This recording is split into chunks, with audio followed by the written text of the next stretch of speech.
প্রিয় শিক্ষার্থী বন্ধুরা, কেমন আছো তোমরা? আশা করছি সবাই ভালোই আছো। আমি জহির আহমেদ বিদ্যালয় পর্যায়ে জেন্ডার সমতা কার্যক্রম বিষয়ক একটি অধিবেশন নিয়ে তোমাদের কাছে এসেছি। তোমরা হয়তো জানো, বিশ্বের উন্নত দেশগুলোতে সাধারণত জেন্ডার বৈষম্য নেই। বাংলাদেশও দিনে দিনে উন্নতির পথে এগিয়ে যাচ্ছে। বৈষম্যহীন সমাজ গঠনে বাংলাদেশ সরকারও অঙ্গীকারাবদ্ধ। সেই লক্ষ্যে কিশোর কিশোরীদের প্রতি বিশেষ গুরুত্ব দিয়ে বর্তমান সরকার দেশে জেন্ডার সমতা ভিত্তিক পরিবেশ গঠনে কাজ করে যাচ্ছে। বৈষম্যহীন শিক্ষায় শিক্ষিত হয়ে তোমরাই একদিন আমাদের প্রিয় বাংলাদেশে একটি সুশিক্ষিত সভ্য সমাজ গড়ে তুলবে। এই উদ্দেশ্যকে সামনে রেখে জাতিসংঘ জনসংখ্যা তহবিলের অর্থায়নে বাংলাদেশ সরকারের মাধ্যমিক উচ্চশিক্ষা অধিদপ্তর নির্বাচিত কিছু শিক্ষা প্রতিষ্ঠানে কিশোর কিশোরী বান্ধব একটি প্রকল্প বাস্তবায়ন করে যাচ্ছে। তোমরা অনেকেই শুনে থাকবে জেনারেশন ব্রেক থ্রু প্রকল্পের কথা। 10 থেকে 19 বছর বয়সী কিশোর কিশোরীদের জেন্ডার সমতা এবং বয়সন্ধিকালীন যৌন প্রজনন স্বাস্থ্যসেবা সম্পর্কিত সঠিক তথ্য সরবরাহ করাই এই প্রকল্পের মূল উদ্দেশ্য। তোমাদেরকে ভবিষ্যৎ সুনাগরিক হিসাবে গড়ে তোলার জন্য তোমাদের শারীরিক ও মানসিক সুস্থতা নিশ্চিত করতে সরকার সব সময় তোমাদের পাশে আছে। তোমরা জানো যে আমাদের সমাজে নারী পুরুষ, ছোট বড়, সবল দুর্বল এমন অনেক ধরনের বৈষম্য দেখা যায়। এই দৃষ্টিভঙ্গির কারণে সাধারণত নারীর প্রতি পুরুষ, ছোটর প্রতি বড়, দুর্বলের প্রতি সবল বিভিন্নভাবে সহিংস আচরণ করে থাকে। সহিংসতাকারী তারা মানুষকে মানুষ হিসাবে মর্যাদা দিতে পারে না। মূলত পারিবারিক সুশিক্ষার অভাব এবং অসৎসঙ্গই সহিংসতার মূল কারণ, যা সকলের শান্তিপূর্ণ সহাবস্থানের অন্তরায়। আজকের অধিবেশনে তোমাদের স্বাগত জানাচ্ছি। চলো প্রথমে কিছু ছবি দেখি।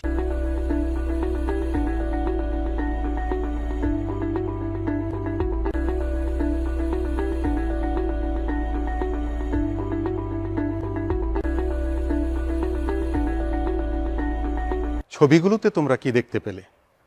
ছবিগুলোতে দেখেছ কিছু নির্যাতনের ছবি, সেটাই বলা যায়। এই নির্যাতনগুলো, অত্যাচারগুলো, এগুলো কি? এগুলোর একটা সুন্দর বাংলা আছে, সেটা হলো সহিংসতা। তো এই সহিংসতা সম্পর্কে তোমাদের একটি ধারণা নিতে গিয়ে আমাদের আজকের অধিবেশন সহিংসতার ধারণা। আজকের অধিবেশন শেষে একটা শিখন ফল আসবে তোমাদের কাছ থেকে।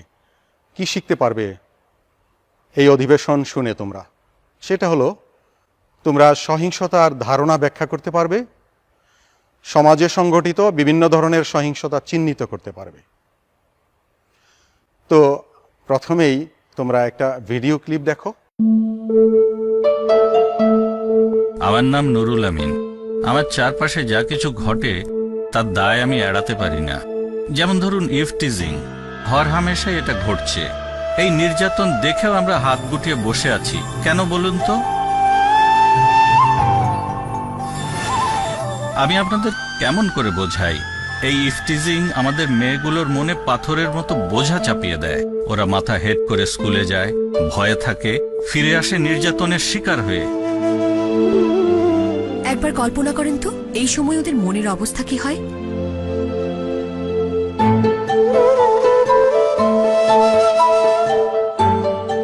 আমি খুবই সাধারণ একজন মানুষ। আমার ক্ষমতার মধ্যে আমি চেষ্টা করি ছেলেগুলোকে বোঝাতে, যেন আমার মেয়েগুলো মাথা উঁচু করে চলতে পারে। আপনিও একটু চেষ্টা করে দেখ। এই ছোট্ট ভিডিওটি সম্পর্কে মনে হয় কোনো ব্যাখ্যার প্রয়োজন নেই, তবে শুধু এটুকু বলতে পারি, ভিডিওর নুরুল আমিন স্যারের মতো সবাই যদি সচেতন ও দায়িত্ববান হয়, তাহলে আমাদের সমাজ থেকে যৌন হয়রানি সহ সব ধরনের সহিংসতা নির্মূল হয়ে যাবে। তো সহিংসতা, এই শব্দটির সাথে তোমরা পরিচিত হলে। সহিংসতা, এই সহিংসতার শুধু একরকম নয়, কিন্তু বিভিন্ন ধরনের সহিংসতা হতে পারে।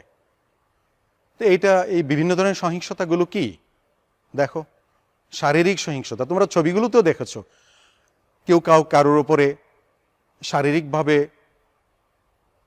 সহিংস হয়ে উঠছে, কারো ওপরে মানসিকভাবে, কেউ আবার যৌন সহিংসতা প্রদর্শন করছে, কেউ আর্থিক সহিংসতা দেখাচ্ছে। তাহলে এই 4 প্রকারের সহিংসতা আমরা পেলাম কি? শারীরিক সহিংসতা, মানসিক সহিংসতা, যৌন সহিংসতা ও আর্থিক সহিংসতা। শারীরিক সহিংসতা কোনগুলো, কোন বিষয়গুলো শারীরিক সহিংসতা, সেগুলো আমরা দেখে নিই। অনেক সময় দেখা যায় যে বড়রা ছোটদের গলা টিপে ধরে। শারীরিক সহিংসতা হলো গলা টিপে ধরা, অ্যাসিড মারা, অগ্নিদগ্ধ করা বা ঝলসে দেয়া, মারধর করা, মাথার চুল কেটে দেয়া, চর থাপ্পড় মারা, এগুলো হলো শারীরিক সহিংসতা। তো এবার দেখি মানসিক সহিংসতা বলতে কোনগুলোকে বোঝায়। গালাগালি করা, কাউকে খোঁটা দেয়া বা কটাক্ষ করা, বিদ্রূপ করা, অহেতুক কাউকে সন্দেহ করা, চাকুরিতে বা বাইরে যেতে না দেয়া, বাবা মা বা পরিবার সম্পর্কে অবমাননাকর কথা বলা, তুচ্ছ তাচ্ছিল্য করা, অবহেলার দৃষ্টিতে দেখা, এগুলো হলো তোমার মানসিক সহিংসতা। আমরা এবার দেখি যৌন সহিংসতা বা নির্যাতন কি। এই যৌন সহিংসতা বর্তমান সমাজে একটা ভয়াবহ বিস্ফোরা হয়ে দাঁড়িয়েছে আমাদের। তোমরা বর্তমানে কিছুদিন যাবৎ এই যৌন সহিংসতা নিয়ে তোলপাড় চলছে দেশব্যাপী। অনেক কিশোর কিশোরীও আন্দোলনে জড়িয়ে পড়েছে এবং সরকার ইতোমধ্যে যৌন সহিংসতাকারী বা ধর্ষণকারীদের বিরুদ্ধে নতুন করে আইন প্রণয়ন করেছে, যেখানে সর্বোচ্চ শাস্তি রাখা হয়েছে মৃত্যুদণ্ড পর্যন্ত। যা হোক, এই যৌন সহিংসতা কোনগুলো সেই বিষয়ে আমরা একটু আলোচনা করছি। আর বিশেষ করে বয়সন্ধিকালীন কিশোর কিশোরীরা এই যৌন সহিংসতার শিকার হয় বেশি। অনেক সময় যৌন নির্যাতনে তারা শারীরিক ও মানসিকভাবে ক্ষতিগ্রস্ত হয়। যৌন সহিংসতা হলো গায়ে হাত দেয়া বা দেয়ার চেষ্টা করা, যৌন হয়রানি বা নিপীড়নমূলক উক্তি করা, পোশাক ও শরীর নিয়ে মন্তব্য করা, যৌন ইঙ্গিতপূর্ণ শারীরিক অঙ্গভঙ্গি বা মন্তব্য করা, যৌন ইঙ্গিতপূর্ণ ভাষা ব্যবহার করে কথা বলা, উপহাস করা, যৌন ইঙ্গিতপূর্ণ অপমানজনক কিছু লেখা বা ছবি দেখানো, ব্ল্যাকমেইল বা চরিত্র হননের উদ্দেশ্যে ছবি বা ভিডিও ধারণ করা, প্রেম নিবেদন করে প্রত্যাখ্যাত হলে হুমকি দেয়া বা চাপ প্রয়োগ করা। আমাদের এই দেশে অনেক দরিদ্র মানুষ আছে, তাদের প্রতি অনেক আর্থিক সহিংসতা হয়ে থাকে, পরিবার থেকে, সমাজ থেকে, এমনকি রাষ্ট্র থেকেও। এই আর্থিক সহিংসতাগুলো কোনগুলো সেগুলো আমরা একটু দেখি।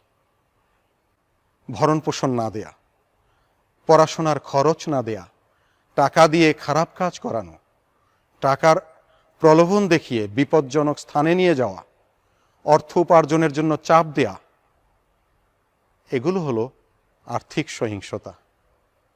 তো আমাদের সমাজের, পরিবারের, রাষ্ট্রের দায়িত্ব আছে যারা এই দেশের খেটে খাওয়া গরিব দুঃখী মানুষ, তাদের বাচ্চাদের, তাদের শিশু কিশোরদের দিকে একটু নজর দেয়া, তাহলে আর্থিক সহিংসতা আমাদের সমাজ থেকে কমে যাবে। প্রিয় শিক্ষার্থী বন্ধুরা, এতক্ষণ তো অনেক কঠিন কঠিন তত্ত্ব কথা শুনলে, তাই না বন্ধুরা? হয়তো হাঁপিয়ে উঠেছ না? তো চলো এবার একটি মজার গল্প শুনি আমরা। গল্পটি হলো রনির গল্প। রনি ট্রেনে চড়ে উত্তক্ত করে মজা পায়, এমন ঘটনা তো তোমরা জানো, অনেকেই আছে। তো মেয়েটির করুণ মুখ দেখে সে ভাবে, বাহ ভালোই তো। সে আরো ভাবে, আমি দ্বিতীয়বার চেষ্টা করে দেখি, বাহ সে আরো ভয় পেয়েছে, ভালোই তো। এই যে ছোট্ট একটি গল্পের কথা বললাম, এমন ঘটনা ঘটে থাকে প্রায়ই, ছেলেরা প্রায়ই করে থাকে মেয়েদের সাথে এমন। এটা কি তোমরা স্বাভাবিক মনে করো? যদি স্বাভাবিক মনে না করো এই ধরনের আচরণ, তাহলে এটা কি এক ধরনের সহিংসতা বা নির্যাতন? তোমাদের কাছে প্রশ্ন রাখলাম। এরপর চলো রনির পাশাপাশি রাজুর গল্প শুনি। রাজু মাঝে মধ্যে তার চেয়ে ছোট ছেলেদের সঙ্গে মারামারি করে ও তাদের জিনিসপত্র কেড়ে নিয়ে মজা পায়। একদিন সে জনি নামের একটি ছোট ছেলেকে ধরে ফেলে। তারপর কি হলো? তারপর রাজু একদিন জনিকে নিজেই বলল, জনি আমি তোমাকে বড় ছেলেদের মার থেকে বাঁচাতে পারি। জনি খুশি হয়ে বলল, সত্যি ভাইয়া? কিন্তু রাজু বলল, তার জন্য কিন্তু আমাকে তোমার টাকা দিতে হবে। এই হলো আমাদের সমাজের এই সহিংসতাকারীদের বৈশিষ্ট্য। তো এটাও তো এক ধরনের সহিংসতা, তাই না? তোমরা ভেবে দেখো। আমাদের গল্পে গল্পেই আজকের অধিবেশনের কার্যক্রম এগোচ্ছে। ভালোই তো লাগছে বন্ধুরা, তাই না? এই ছোট ছোট গল্পগুলো আমাদের সমাজের প্রায় সময়ের চিত্র। তো আরেকটি গল্প শোনো, আমাদের পরিবারের গল্প, সুমন সাহেবের গল্প। সুমন সাহেবের স্ত্রী একদিন ভুলবশত তরকারিতে লবণ বেশি দিয়ে ফেলেন। এতে সুমন সাহেব রেগে গিয়ে তার স্ত্রীকে থাপ্পড় লাগিয়ে দেন। এটা কি সহিংসতা? কি বলো তোমরা? অবশ্যই, তাই না? যা হোক, এরপরে যাও দিশার গল্প শোনো। দিশা কি করত? একদিন দিশা গণিত খাতা নিয়ে তার শিক্ষকের কাছে গেল। শিক্ষক কি বললেন জানো? শিক্ষক বলেন, তুমি কষ্ট করে কেন স্কুলে আসো? তুমি আসলে লেখাপড়া করে কি করবে? তোমার দ্বারা পড়াশোনা হবে না। এ ধরনের আচরণ কি ঠিক? বন্ধুরা, আরেকটি গল্প শোনো। এটাও আমাদের নিত্য নৈমিত্তিক প্রতিদিনের গল্প। একটি মেয়ে স্থানীয় বাজারের পাশ দিয়ে হেঁটে যাচ্ছে। মেয়েটিকে দেখে কয়েকটি ছেলে বাজে মন্তব্য করতে শুরু করলো এবং শীষ দিল, সিনেমার গান গাইতে শুরু করলো। মেয়েটি ঘাড় ঘুরিয়ে তাদেরকে দেখল এবং জোরে হাঁটা শুরু করলো। মেয়েটির অবস্থা দেখে ছেলেগুলো হাসিতে ফেটে পড়ল। এটা কি সহিংসতা নয়? ভেবে দেখো বন্ধুরা। গল্পে গল্পে আমাদের আজকের এই পাঠ কার্যক্রমের শেষ প্রান্তে আমরা চলে এসেছি। প্রিয় শিক্ষার্থী বন্ধুরা, আজকে আমাদের এই অধিবেশন মূলত গল্পে গল্পেই শেষের দিকে চলে আসলো। তো আমরা কি শিখতে পারলাম? আমরা শিখলাম সহিংসতা কি এবং সহিংসতা কত ধরনের হতে পারে, এই বিষয়গুলো আমরা জানলাম। তো কি তোমরা বলো তো? অবশ্যই তোমাদের এর মধ্যে মনে আছে যে সহিংসতা কত ধরনের, যেমন শারীরিক সহিংসতা, মানসিক সহিংসতা, যৌন সহিংসতা ও অর্থনৈতিক সহিংসতা। এই অর্থনৈতিক সহিংসতা হলো কাউকে আর্থিকভাবে ক্ষতি বা দুর্ভোগে পড়তে হয়, যা তাই হলো অর্থনৈতিক সহিংসতা। যাই হোক, আজকের এই অধিবেশনের শেষে আমরা যে একটি মূল বিষয় পেলাম, পাঠের স্লোগান, সহিংসতা বিভিন্ন ধরনের হতে পারে কিন্তু কোনো সহিংসতাই গ্রহণযোগ্য নয়।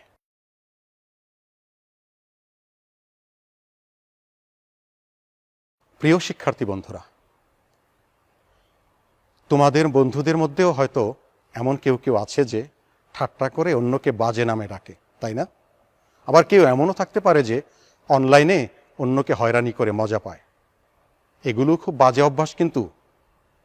বন্ধুরা, এ বিষয়েই তোমাদের জন্য আমাদের আগামী অধিবেশন। শিক্ষার্থী বন্ধুরা, এতক্ষণ আমাদের সাথে পাঠে অংশগ্রহণ করার জন্য তোমাদেরকে জানাচ্ছি অসংখ্য ধন্যবাদ। এই ক্লাসটি যদি তোমরা পুনরায় দেখতে চাও তাহলে ভিজিট করো আমার ঘরে আমার স্কুল ইউটিউব চ্যানেল এবং ফেসবুক পেজে। এ বিষয়ে তোমাদের কোনো মতামত থাকলেও থাকতে পারে। যদি তোমরা মতামত জানাতে চাও তাহলে স্ক্রিনে দেখানো অ্যাড্রেসে মেইল করতেও পারো।